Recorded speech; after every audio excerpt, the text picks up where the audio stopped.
we're now in Flying Cloud, so let's look at the side laners to have a lot more impact here. A lot more aggressive trades in the lanes as you can go back into your lane quicker if ever you do lose and you're forced to go back. CG, as expected, will take away the Grog. I think this has to be a standard for CG. They cannot give Steffa his Grog. Yep. Who will win this match? Earlier, it was such a close fight in our fandom wars, but right now it seems like CG, aside from their on-site fans, are leading it. We got to see the Latam fan base. We did. They are awake, and at the very least, it'll take a little bit of time before they start putting their their points up on the board for who will win this match. Because again, time zone difference, real annoying. But at the same time, BSE, they got rid of the Claude. They're getting rid of the Jushin. These have been standard bans all across M7. The only thing is, what are they trying to set up now that Yuzong is gone? Take away this. I was actually about to say that maybe they want to get the sword for themselves, but they decided to ban it out. Interesting. Because even the Claude, now that it's gone, makes you wonder what could be the priority for CG. Oh, they can go Kalea. If we're just looking at the main priorities on blue side. Or the Lancelot. Yeah, but I'd be a bit hesitant to pick up the Lancelot, again, considering that the Hilda's still open, Cho's still open. Yeah. You have a lot of heroes that can pressure the jungle, continuously get vision against that Lance. I think they pick Eve. Take it away from Shin, of course, yeah. But the thing is that, like... What's your command? Oh, Fanny as well. This is so smart of BSE. Okay, so now artillery majors are on the table. It's just which do you prefer? Do you think that Eve is going to be a little bit more useful here, or do you prefer the Farsa? Because if you get Eve, there's a chance you could go for Uranus, Fredrin. If you go for Farsa, Kalia just seems like the better option. Yeah. I think that's our top two right now. Either the Eve or Kalea. It's up for CG to decide which one that they won't get. And then they lock in something like Lapu and be like Joe. Or the Cho again. Oh, Cho once more. That's also a pretty good option. Yeah. Yeah. They're taking their time. Take away an option for Steffa. You have something that could lock down hide on push if ever. So Eve, great call there. That is going to be the first pick. Black Sentence, I just want to see them pick up one of the assassins now. They can go for the Shunshin if they want Yes. to. It is a little susceptible to the Hayabusa, knowing that Farsa is probably the only other option still left for mid laners other than Lunox, but you can force them into the Lunox, but then mid lane becomes a little stale at that point. Oh, what? Oh, wow. I did not expect the Boxer pick, I will be honest. Though it is undefeated right now in Swiss. The Hilda makes sense. They know they're going up against an assassin. They'd want to pressure on that. Maybe that's why they paired it up with the Boxer, but I feel like they could have gone a different route to this. Ooh. They never had to worry about the Boxer not being available for them. Yes. Well, I mean, it's a bit of a yes and no, because I feel like at the end of the day, it's weird that they're picking up within like first rotation. I'm thinking maybe like a third and potentially fourth pick here, but since they've showed it up super early, there's literally no reason for the side of CG to actually go for the Fredrin in the first place, unless they truly just want to play around Jiru. There we go. Carry, they've also got lockdown. Farsa finally gets locked in. This is telegraphed. Yeah. The carry pickup, such a great response to both the Hilda and the Vaksha already revealed for SE. I can't help but think what could be their bold later in this scenario. Do they have to play Granger? Are they locked into Granger? They could go for Harith if they want to. There's a Neve though, but Yeah, it's not the easiest. I mean, no matter what, the mid lane's just gonna mess with you. So it's just, you gotta take your licks. I'm thinking though that what if we're getting kind of fooled here by Black Sentence? What if this Boxer's a flex? What if they haven't completely locked it in the jungle and it might suddenly go roam? They put the Hilda in EXP if the matchup is favorable for them. That way they can still apply pressure towards the jungle of CG. CG will take away the Moskov. They are playing a static gold. But then they're just egging on Black Sentence to, okay, yes, freely pick the Granger at red 4. You guys are going to be fine with that Granger. Yeah, I think I think they're okay with it. I think that right now CG has set up, they're like, Gary, you are going to play Fredrin whether you like it or not. If not, you might end up with something like Alpha, you know, because we're scared that maybe Hilda is just going to mess with you. But either way, since you've got a tank, you're generally, or a fighter, you're generally not worried at all. Unless maybe BSE decides to whip out like a random double fighter style composition, but I don't see how it scales with just Farsa. Yeah, might be a bit too tricky for this lineup too. Okay. Are they banking on a CC? I think they're going to go Uranus, Fredrin. Oh no, also CG are probably thinking that Black Sentence can just pick up the YSS here also. If ever the Baksha is actually not the jungle pick for them. Experience the euphony. Oh, yeah, there. Granger at 4, as expected. Super safe. This entire time, Kalia has just not been touched, by the way. It's just, nobody cares about it. Apparently not a great hero. I still think that maybe the Hilda is already rogue. The Baksha maybe not flexible anymore than it is his jungle. Let's work around that assumption, and it is Kalea Farsa. Great combo.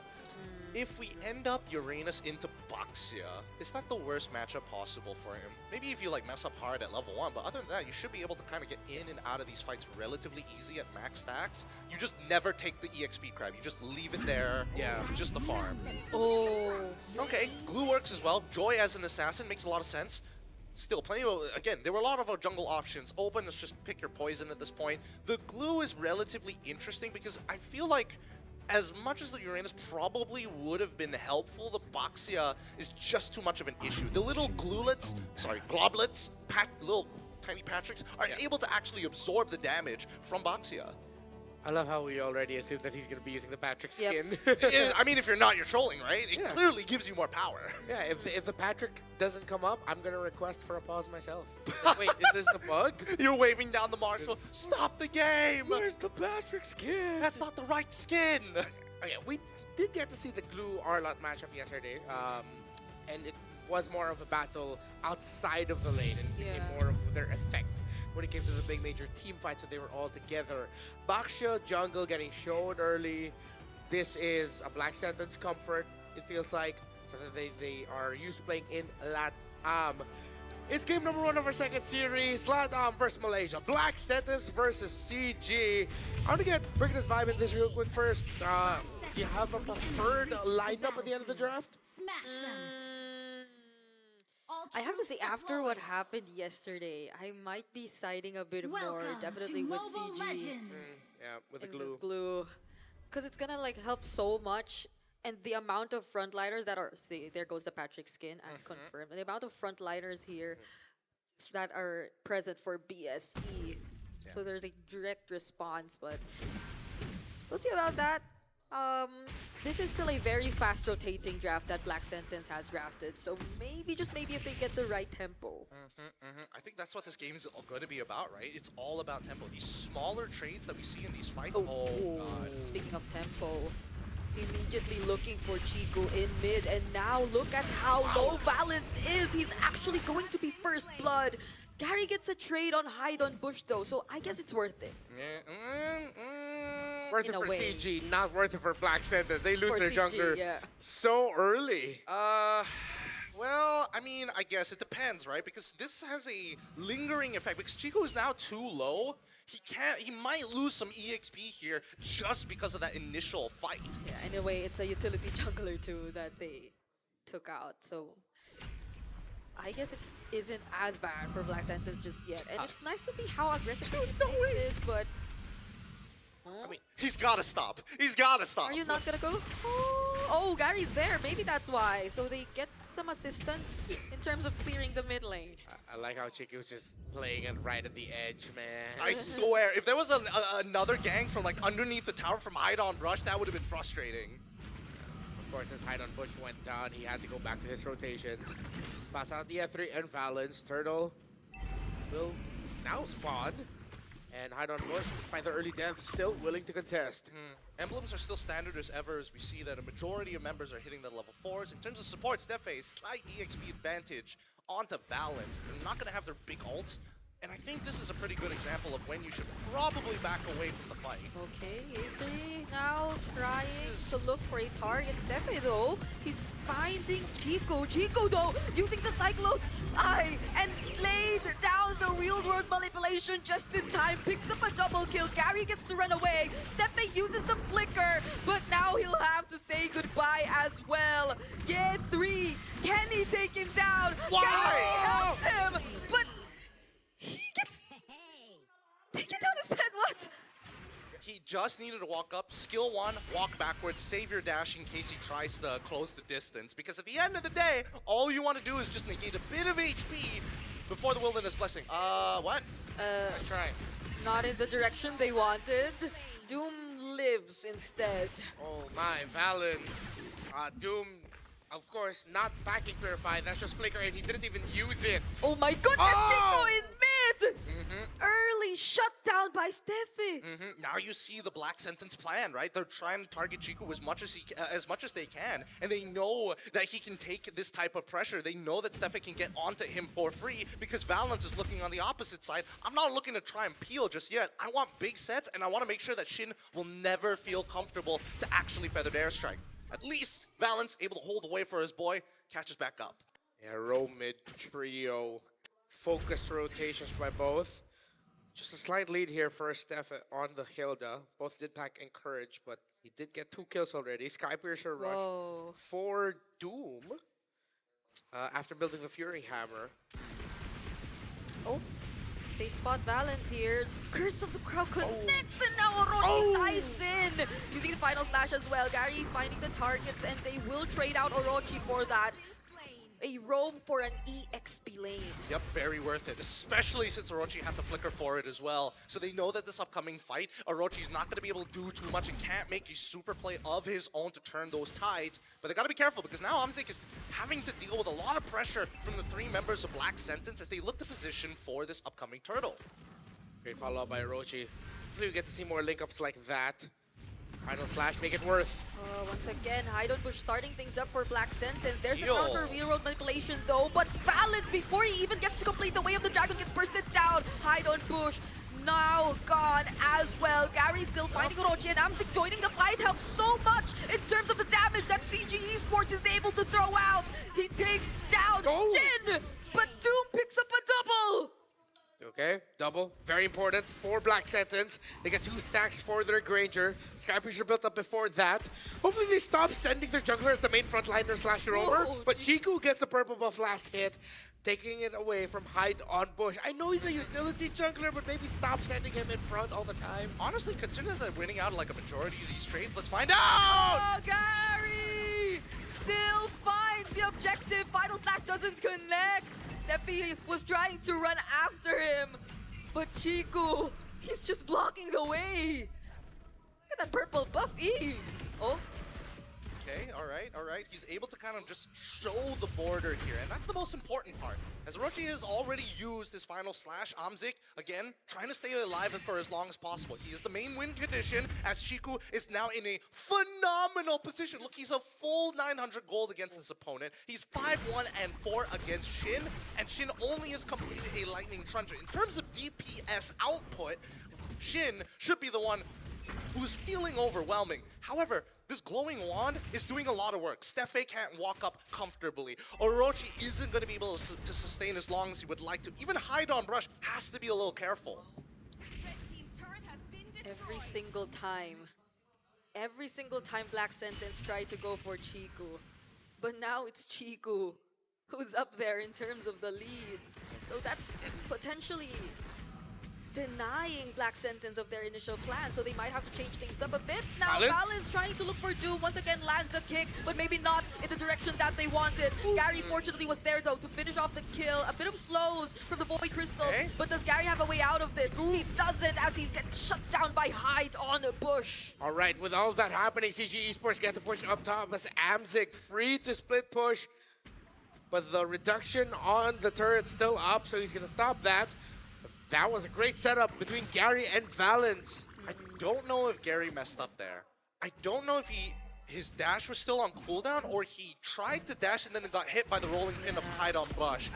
I feel like the moment the kick was in the wrong direction, and CG Esports decided to just force it. What if this whole time his name isn't Hide on Brush? What if he's Hideon? What if he's Faker? Maybe he's smurfing, I don't know. We don't know. With the Wishing Lantern in hand, Chico Guys is gonna make him pay. At the very least now, Chico Guys is like, I've got enough utility.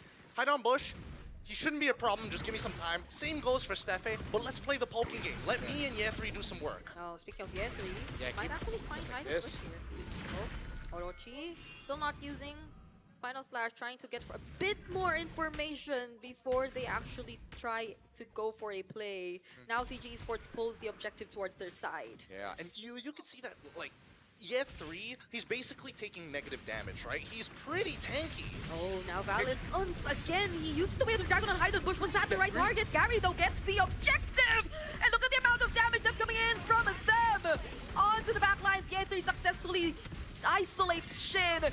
Amzik with the free hits. And Hide on Bush once again on his fourth death of this game. Oh, Steffe though, will he get to pick out Amzik here? Oh. Ye3 helps him and he does not. This is a very different CG. I don't, right? Chico, he should be okay. Oh! Oh! Lethal Still ignition. gets him with a lethal ignition. Burn too. What? Lots of fights, very scrappy.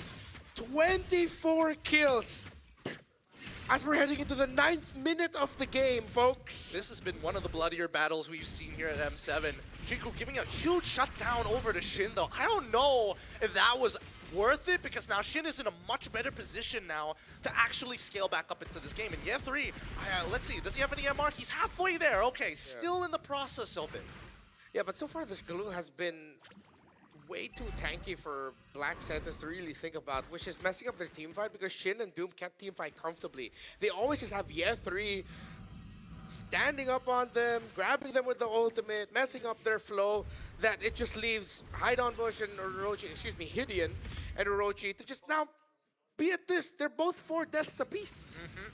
Yeah, I think they have to think about the glue first before they start really fighting heavily, because it seems like the idea of, all right, let's ignore the glue, he's just gonna be there, is not working out well for Black Sentence. I think that Shin and Doom need to split up, right? Because we know that Ye3 is going to try and get on a one or the other target, but Shin has Purify and Doom has Flicker. I would say that Purify is probably a more expendable spell in a lot of these situations, and considering that Orochi wants to displace his targets, I think the biggest problem right now is that half the fights that we see is Black Sentence chasing, and then by the time they realize that it's, oh wait, this is a potential trap, CG has already initiated, right? So start first, figure out where Chiku Guys is. If they look like they're doing something silly, there's a good chance that Chiku Guys is probably going to catch you at max range with RWM. Because Ye3, every single time, he just links up with Gary, or Gary decides to link up with Ye3. So whoever he gets to find, and it's a bonus if they get to find Shin and Doom close together. So that's I mean, it's right as oh, what a kick! Good.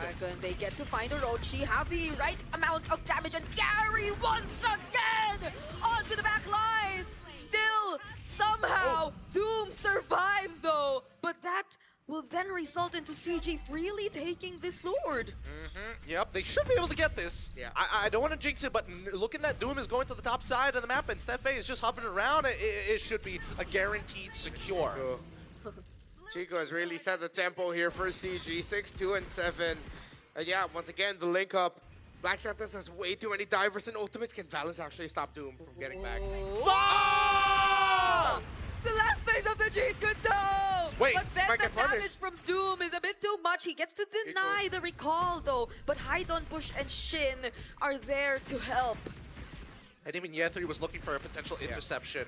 Well, at least it didn't surmount too much, but now BSC at full fighting capacity, ready to deal with this upcoming Lord, despite being 5.2k down. And I think that it's a good approach. CG understand that their biggest problem is that if they initiate, Orochi could counter-initiate with Flicker, Final Slash. Oh, I don't know if that was... The damage though. I don't think that was necessary. Yeah, Orochi didn't need to burn that. Now they're not going to have a Flicker and Final Slash for this defense, which means that second tower down, they'll be able to take the second tower up top. And Black Santas will now have to play from a massive deficit. What I like about CG Esports in this game so far, is that it feels like there's always someone somewhere. They're fighting one way, Gary can easily access the back line. Oh, Gary's a little bit still catching up to the team fight. Yeah, 3's already on them. Of course, we know how many angles Valens can initiate through. Well, Chico and Amzik have just been having the time of their life. Yes, it's 2 deaths on Chico. It's a single death on Amzik. But majority of the team fights that we've seen them in have been just them comfortable. Yes, they'll take some damage. Maybe they'll die here and there. But overall, it's a much better time compared to Doom and Shin, who it seems like every team fight is so demanding for them because all the members of Black Sentence decide to move forward and dive together. No one's really peeling for the back. Yeah, nobody is designed to peel for the back. Maybe there's like an argument for like Steffe to like buy a little bit of time, but really you're not stopping Gary if he plays it perfectly, and that's the big issue. And I think when we're looking at how Hainan Bush and Orochi need to kind of like position themselves, a lot of it boils down to whether or not they see Amzik or Chiku, guys. And now that Chiku is super far ahead, he's getting free poke on the front line. So when that happens, when Chiku comes up to go for that poke, Orochi needs to have his flicker final slash to punish. Yeah, and the way that CG are making sure that they're positioned from the opposite side of wherever the final slash could come from. When we saw that even from Amzik earlier when he was handling the top lane, Orochi couldn't do much. Couldn't even commit on the final slash because they wouldn't be really putting Amzik in a dangerous position nonetheless. So now they're left to just defend with this 6.5k gold lead in the hands of CG Esports. But Valens, okay, he gets revealed by the Magic Sentry. When we hit critical mass and somehow Black Sentence can come back through this, no way. Can they actually? Should be fine. Yeah. Oh! Once again, Doom might just be safe from this feathered airstrike too, dealing a lot of damage, but there's the real world manipulation and the electrifying beats! Gary makes sure the job gets done, but then he goes down to Amzik still here, however, and there goes Ye3. Might have to get out of this though, because now they force the fight under the turret. Chiku finds the kill onto Steffe, and a mega kill for Amzik comes through. It looks like it could be more here. Black Sentence forcing out the feathered airstrike from their own Shin just so that they can defend. What? Oh, since the feathered airstrike was used on the minions, now He they missed can the stun. go for a Oh, he's round dead. 2! Purify! Forced kid. out of Shin! And it's a wipeout! CG Esports successfully take down all 5 members! This kid, wow, had he survived that, that was an endgame scenario. Chiku and as well as Valens would give up their lives to save that last minion, and they would just close out the game. He saw the stun come out, instantly flickered. He does not want to be disrespected like that. They've got to be careful. Amzik is playing a strong game here today. Even Doom, he's playing pretty strong, but the problem is that there's too much CC targeted towards him. The gameplay for Valens is, or the game plan for him, told by CG is, dude, just kick Doom, even if you kick him the wrong direction, it's fine. Force out his flicker. I'm okay with it because every time they see that the flicker's gone from Granger, Gary has the easiest dive of his life just taking down Doom. And that's like 80% of the damage Black Sentence can dish out in a regular basis. Then they'll have to turn it around and play solely through their Farsa, who, again, it's so difficult for this Farsa to play. Oh, Hainan Bush once again alongside Steffe and Orochi. They actually find a 2-man set with Gary. the final slash, but Gary once more. Who's gonna stop Gary from doing this? Hainan Bush falls next, and Gary still reaches for Shin. Steffe all alone, and finally the angle's right. Once more, CG Esports with the wipeout. Beautiful, beautiful work coming in from CG's side. This is the, honest to God, this is the first time I've seen them play in this way. It's new, it's unique, I like it, and it truly speaks the brand CG. If you are gonna die, I will make your life worth it. 40 kills in total in 16 minutes and 22 seconds. To say that was action-packed would be accurate. To say that was the cleanest, not really. But man, was it entertaining. They put on a show. Black Sentence, though, in the end, outclassed, outmashed, and way too easy for that joy of Gary to access the main damage dealers. Match point for CG. Something I could ask Black Sentence to fix is you're going to end up with that, make sure you're taking your conditions. They kept fighting as if the joy was not there. But you cannot fight until you have info as to where the joy is. I couldn't count the amount of times the Baxter Shield Unity was just used to dive onto members and everyone else would just follow. Yeah. But that wasn't the right call.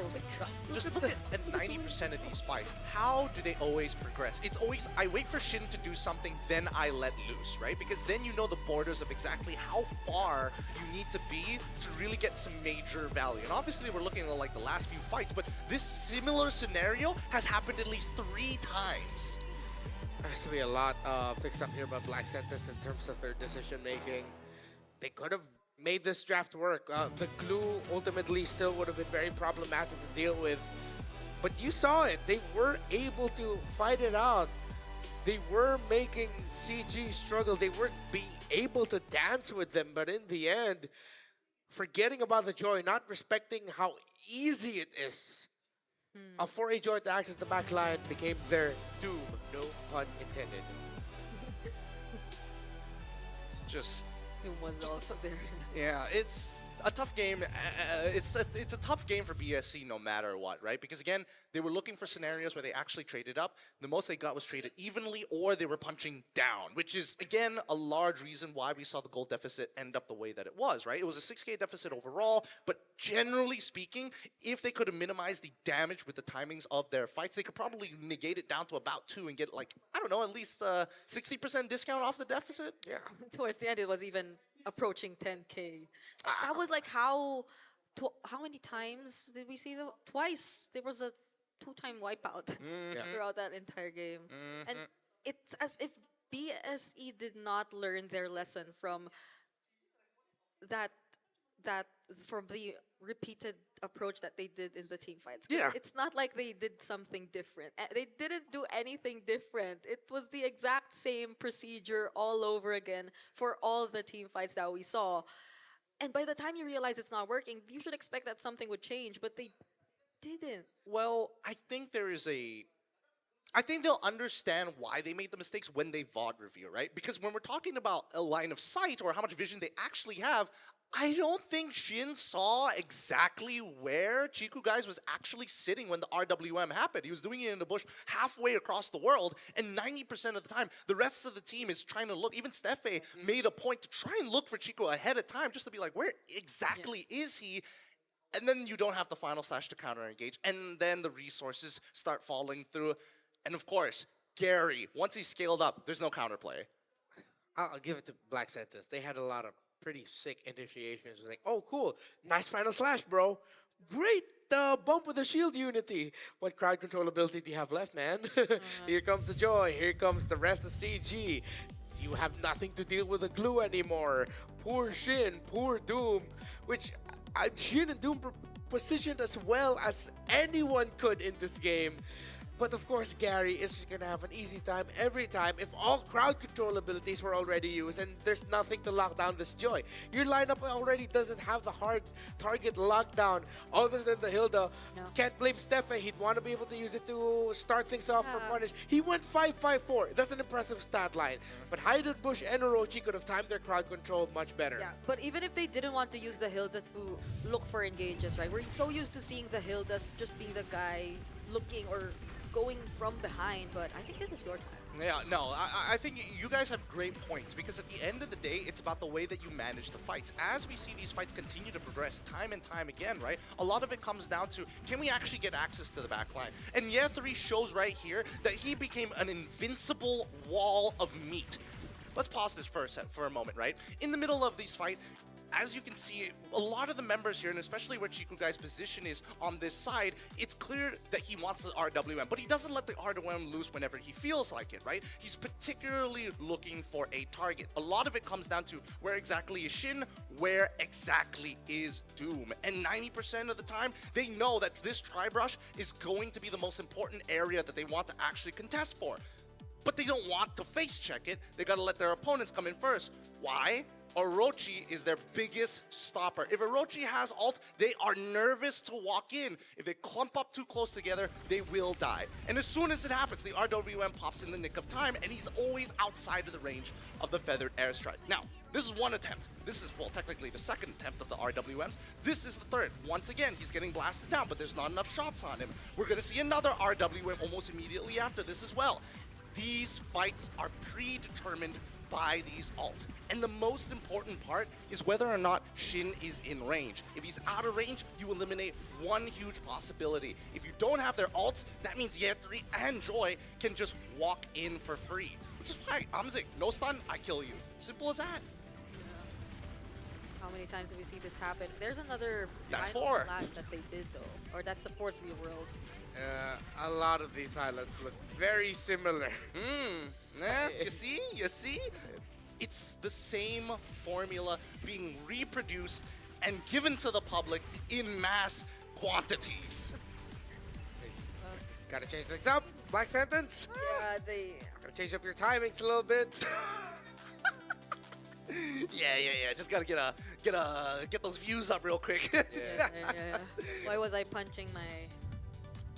I mean, It adds to the intensity. it gets so frustrating at times. It does. Yeah. It does. It's a very similar feeling to our last best of 3, but this one, I really think the BSE had a pretty decent idea, but they don't realize how valuable some of these resources are. Like, yes, the final slash is pretty short, but as soon as you whiff it, you're gonna see an instant response. And Yetri is just like, I'm waiting for you. He's 0-1 and 17.